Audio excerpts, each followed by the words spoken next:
Alors ce soir, c'est une rencontre des viticulteurs et même plus que des viticulteurs, puisque c'est faire connaître le vin primeur de la Cave de l'Épine pour la première fois, puisque c'est une grande première ce soir, suite à la fusion avec Almaciasus, de déclencher une soirée sur le primeur et y associer au monde viticole, y associer aussi tous les habitants du territoire, de manière à ce qu'ils connaissent le vin nouveau avant l'heure. Nous avons eu les idées avec Régis Roche, tous les deux étant élus de la MSA, d'y associer à cette soirée en tant que partenaire la MSA qui, avec sa présence, peut rencontrer les viticulteurs qui sont là ce soir, mais plus que les viticulteurs, faire voir que la MSA n'est pas que présente pour le monde viticole, elle est présente pour tous les citoyens du territoire. Et la présence de la MSA est justement très appréciée par toutes les personnes présentes.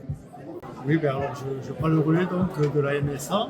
Alors en fait, la MSA est représentée, les stands de la MSA, à travers un jeu questions-réponses animé par les élus. Et ce jeu permet de découvrir la MSA, les avantages, tout ce qui a les prestations, etc.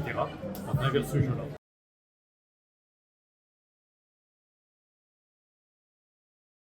Alors mon rôle de délégué m'a beaucoup apporté.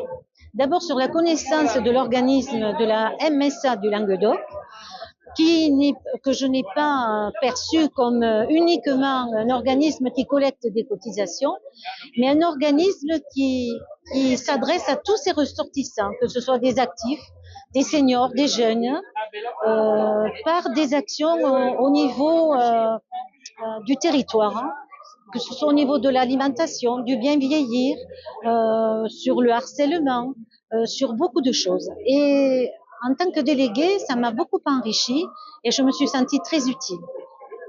J'ai été très marquée par cette action sur le harcèlement que l'on a fait avec des jeunes de collège qui se sont investis, qui au début c'était très difficile pour eux de parler de ce sujet du harcèlement, mais qui petit à petit, grâce à France Accompagnement, une personne qui nous a aidés, et le planning familial,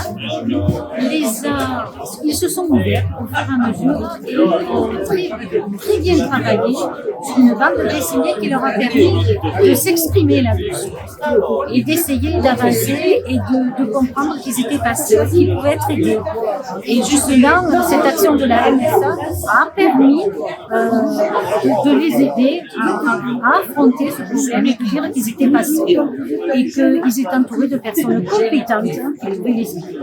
Alors mon rôle, du fait d'être présent sur le territoire, me permet de faire remonter certaines fois des situations de personnes en difficulté, en état de fragilité, de les orienter vers un service adéquat. Alors la commission sociale, comme son nom l'indique, c'est vraiment une aide sociale. On est dans le social, on aide nos ressortissants, que ce soit exploitants ou salariés, vraiment sur les aides les plus précaires. Donc on peut agir sur le domaine de la santé, de la famille, de la vieillesse.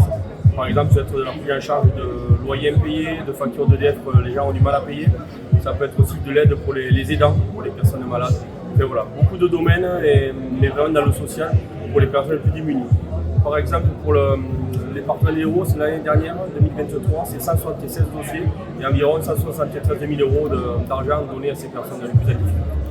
Je fais partie également de la commission économique et territoire pour ce qui concerne les études de dossiers, pour les remises de majoration. Alors, pour exemple, en 2023, nous avons étudié 144 dossiers sur bureau pour un montant d'environ 300 000 euros de montant remis. Et sur la prise en charge des cotisations, nous avons étudié 1038 dossiers pour une enveloppe globale de 1 500 000.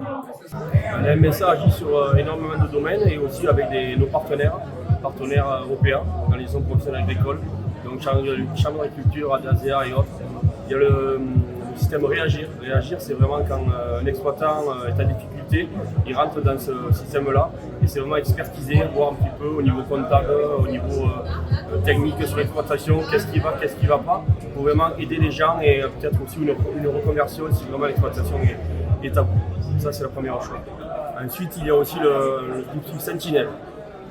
Sentinelle, c'est les formations que fait la MSA sur multiples personnes, que ce soit des exploitants, que ce soit des salariés d'exploitation, que ce soit des salariés justement d'organismes agricoles, pour vraiment apprendre à détecter les personnes en difficulté.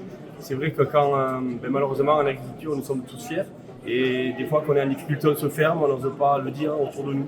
Donc vraiment les sentinelles, le but c'est de repérer des signaux, repérer peut-être avec des petits signaux les personnes qui vont mal, et ensuite on n'est pas là pour aider directement, parce qu'on n'est pas formé, mais on peut relayer, envoyer des travailleurs sociaux, envoyer des organismes spécialisés pour essayer de sortir au maximum ces personnes-là du besoin et de leurs difficultés.